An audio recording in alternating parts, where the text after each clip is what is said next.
keep our eye on the front row, Patton and Carson.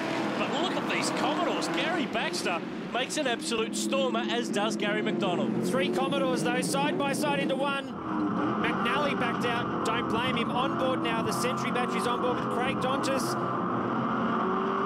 You can just hear the balance on throttle through turn 2. Cold tyres, very nervous times. Andrew Fisher making a move down the inside on Ben Dunn. And I've got to pay some points here.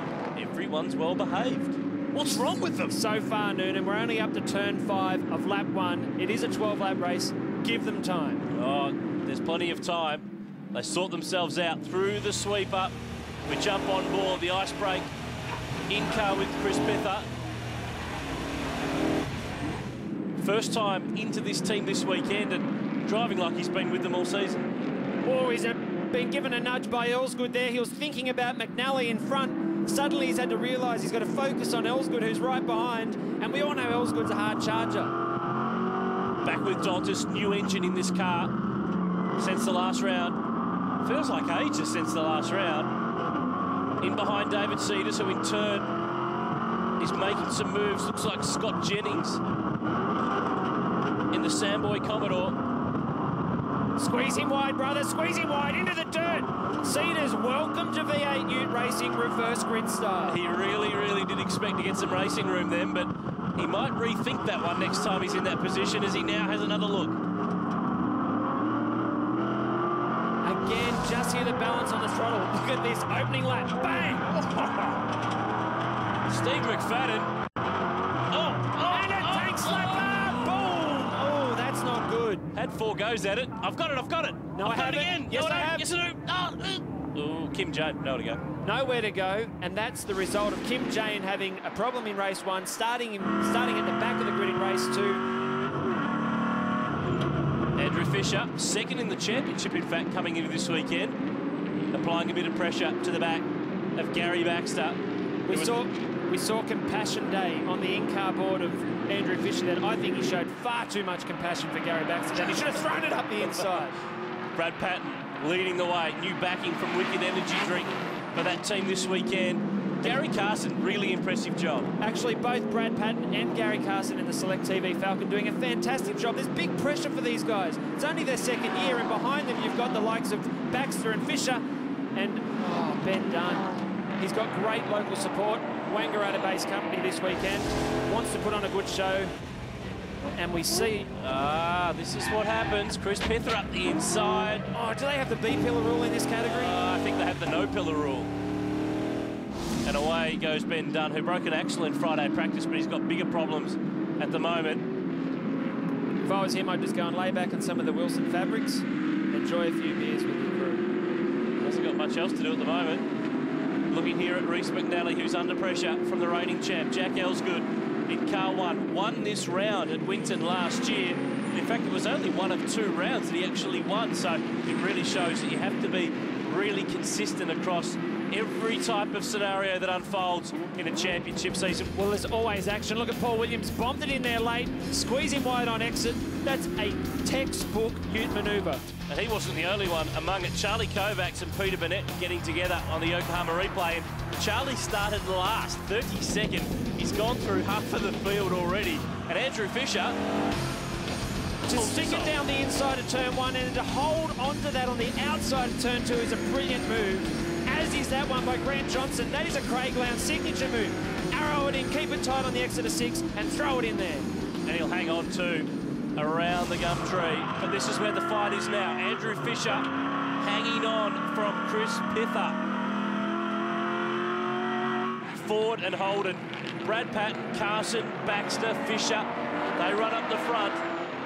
9 laps in, and we've got Patton and Carson still holding their own against Baxter, Fisher, Pither. That is quality behind them, and they're doing a great job to hold their position. And that just goes to show the steps that they've taken in the last 12, 18 months of Ute racing. They've got the speed now to run up there, but it's a whole new experience of putting the elbows out and actually racing these guys. Well, they have to believe in themselves. They have to think, I'm running second here in the case of Gary Carson. I can hold Gary Baxter out. I can race with him. But he's got one of the best looking cars, Gary Carson, so he probably doesn't want to ding it up too much. Yeah, fair call, fair call. ZBA in car.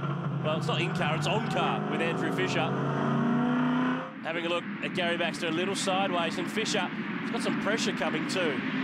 Well, Fisher's in two minds. Do I really focus on keeping the pressure on Baxter, or do I worry about Pither behind me? At the moment, he's in no man's land, and Baxter is just totally focused on Carson. It won't be long before he makes his move.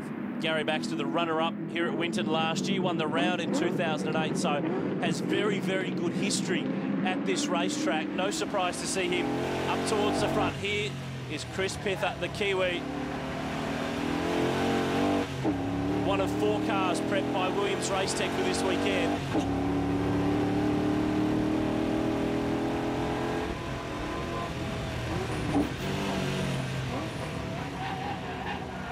Oh, you can just hear the Yokohama tyres resisting and protesting, but Fisher feeling the pressure.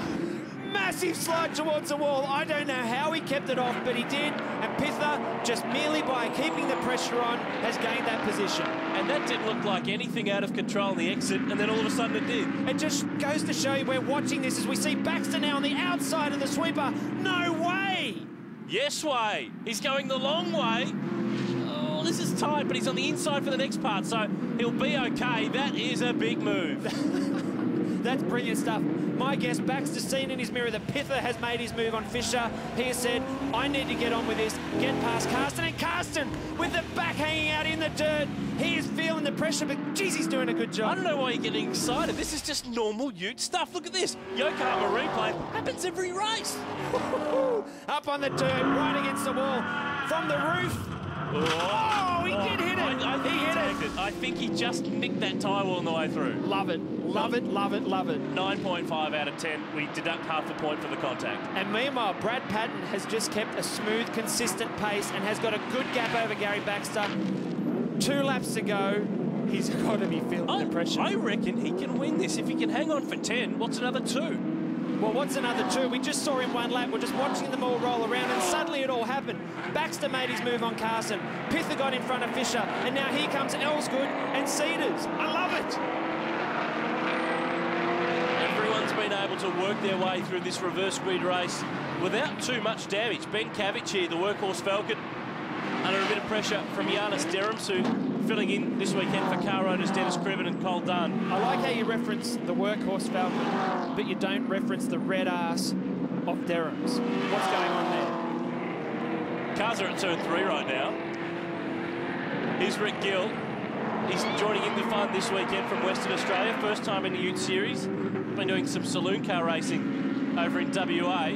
And while we've got Giannis Derhams in the red-ass Mexican Falcon on screen, it's so unusual to see Giannis so far back in the field. Maybe it's the switch. This weekend he's in a Ford, always been in a Holden in the past. I think he's struggling with the blue oval. Well, Brad Patton's got something that's closing in. It's called Gary Baxter. He's got to within just a car length or 2. This time by, there's 1 lap, 3 kilometres of racing to go. Oh, I hope I didn't put the blocker on Pat. Well, it's been a wicked performance in the wickedly designed car so far. He's led from lap 1, started pole position, but right now he's going to get a call on the radio from the team. Last lap, Brad, hang on to it.